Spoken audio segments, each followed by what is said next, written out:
Hello, and welcome to my new channel, Stories and Poems for Long Winter and Summer Nights. My name is Lucy, and I shall be reading my own stories and poems, and the first one is a love story called Harvest Moon.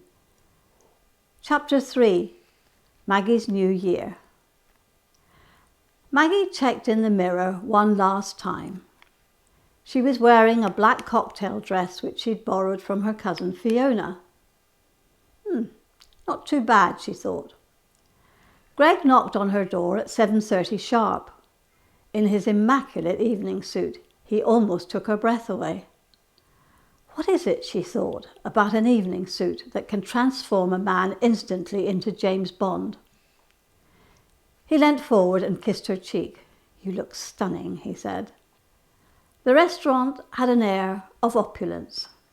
The chandeliers sparkled, the drapes folded richly, the carpet yielded softly.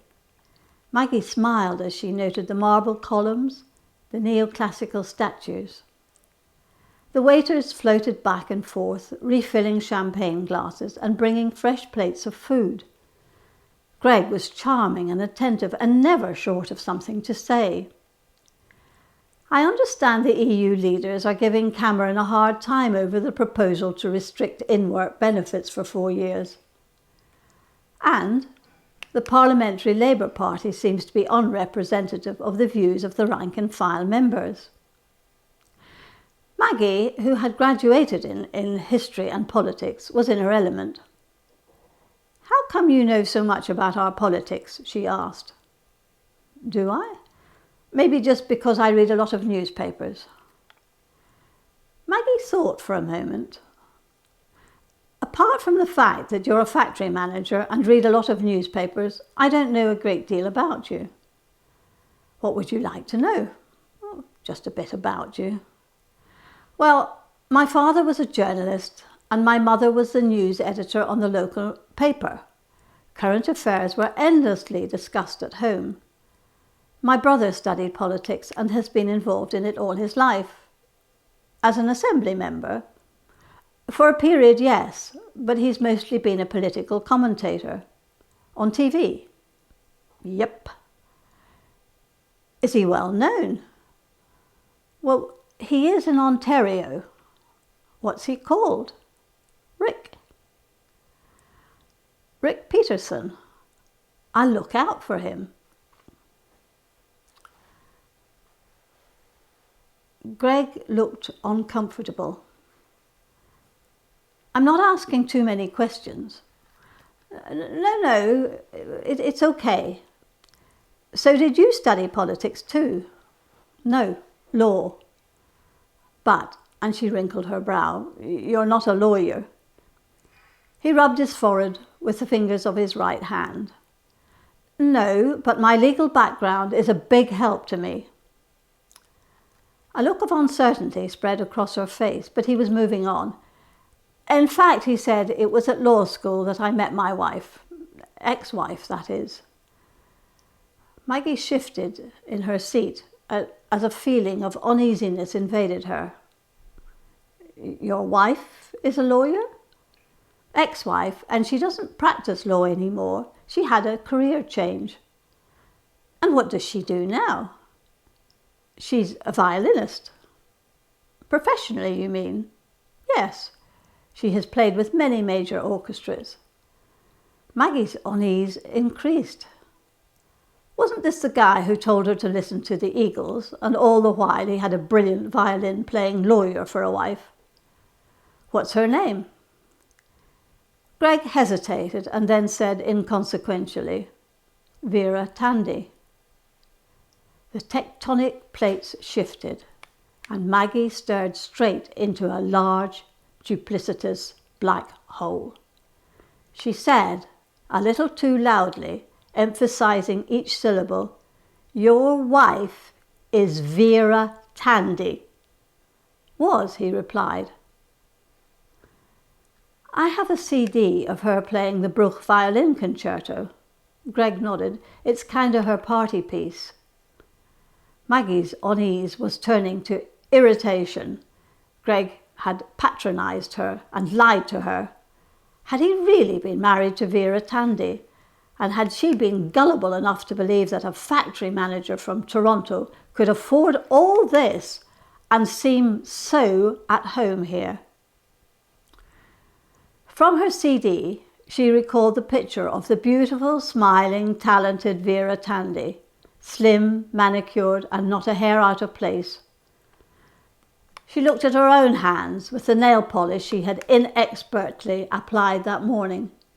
She glanced at her cousin's ill-fitting dress, her high street shoes and inexpensive jewellery. What am I doing? I don't belong here, she said to herself, and I don't belong with you. She stood up and immediately felt lightheaded. The countdown to the new year had started. Greg stood up and leaned in for a kiss. Look, she said, there are some things here that don't add up, and I don't like it. I would appreciate a little time to myself. I'm going to my room. I will see you in the morning. Let me take you he began. But Maggie had already disappeared. In her room, Maggie got out her iPad and Googled Vera Tandy. 57-year-old violinist. Spouse, Michael Spiegel. Children, Jasper and Vera Tandy. Jasper and Amelia Tandy. Her heart was pounding as she scrolled down to personal life. Vera's first marriage was to Greg Tandy, with whom she had 2 children. So not Greg Peterson, after all. She Googled Greg Tandy. Greg Tandy, chairman of Total Snack, North America's largest snack food company, with in excess of 8,000 employees and an annual turnover of $2 billion. Maggie had just been hit by an express train. As she lay helpless, the people on board pointed at her and roared with laughter. Mechanically, she got ready for bed. She was wide awake and feeling dreadful from the effects of too much food and alcohol. But most of all, she felt foolish and naive. At 3 o'clock, Maggie's mind was still reeling. She felt unwell, went to the bathroom, and was violently sick. Greg rang at 8 o'clock. No thanks, I don't want breakfast, I just want to go home. Look, Maggie, he said when she arrived in the foyer. I didn't exactly lie. I just didn't tell the whole truth. It doesn't matter. But it matters to me. Greg, please, just take me home. She looked pale and exhausted. He knew that this was not the right moment to begin to explain. They drove in uncomfortable silence. He carried her bags to her hallway. Then Greg walked silently to the car and drove away.